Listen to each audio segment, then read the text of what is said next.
Zee 24 तासनं समोर आणलेल्या पुण्यामधील जमीन गैरव्यवहार प्रकरण आणि पार्थ पवार यांच्यावरून राष्ट्रवादी शरदचंद्र पवार पक्षामध्ये दोन मतप्रवाह आहेत। सुप्रिया सुळे यांनी पार्थ पवार यांची पाठराखण केली आहे, तसंच सरकारी जमीन विकलीच कशी गेली असा सवाल त्यांनी उपस्थित केलेला आहे आणि यंत्रणांचा दोष दाखवण्याचा प्रयत्न त्यांनी केला।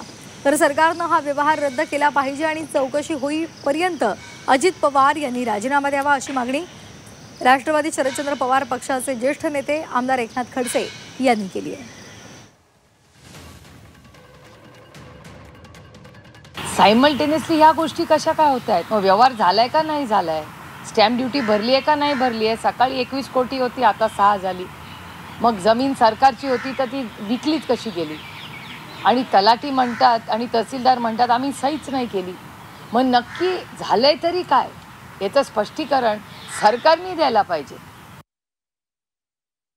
चौकशी होईल, चौकशीमध्ये कदाचित दोषी असे सांगितलं जाईल, परंतु जसे 70,000 कोटीच्या घोटाळ्यामध्ये अजितदादा मुक्त झाले तसे याच्यामध्ये मुक्त होतील।